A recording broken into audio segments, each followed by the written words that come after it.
It will therefore be well for the Honorable Minister to take from the very beginning all necessary steps to prevent traders from exploiting the consumers. A directive should be sent round right now and sufficient publicity given to it so that the ignorant masses may not be asked to pay more than the correct prices. The prices are already soaring high at the ceiling level, and effective steps should be taken to check further rise, lest the whole structure of economy should be shaken to the core.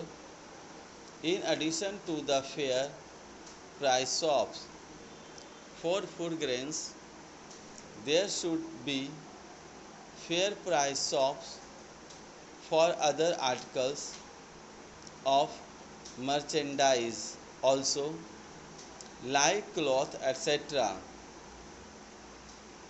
so as to stabilize prices and have them pegged at a reasonable level.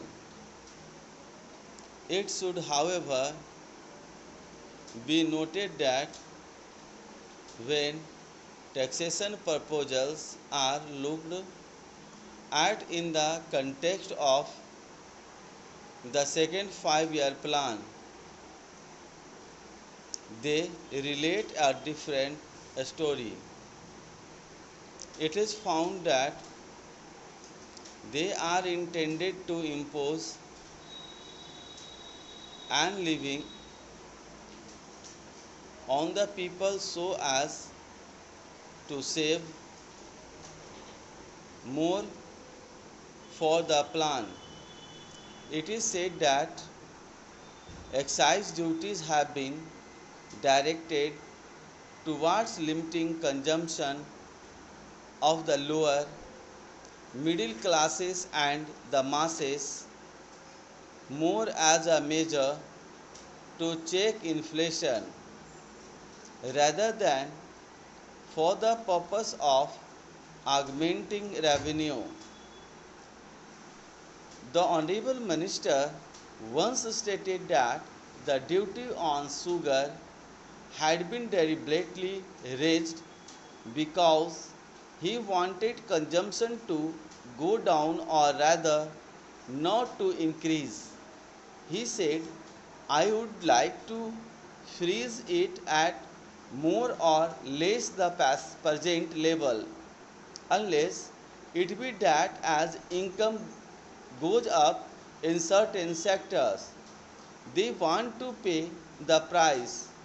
The finance minister's anxiety to freeze the consumption in the absence of sufficient quantities of consumer goods to go round that section of the people whose purchasing power is increasing as a result of the plan outlay of about rupees 900 crores a year is quite understandable.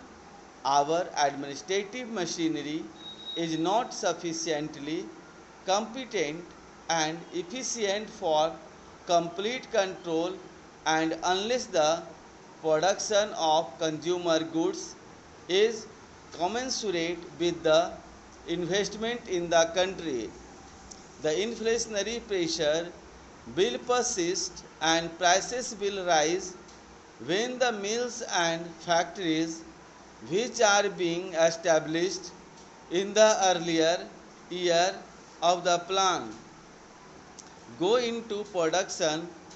There will be plenty of consumer goods to absorb the surplus money in the hands of the people, and the needs of price control by means of the imposition of excise duties will come to an end. It is hoped that the minister will reduce these duties at that time. As for the implementation of the plan,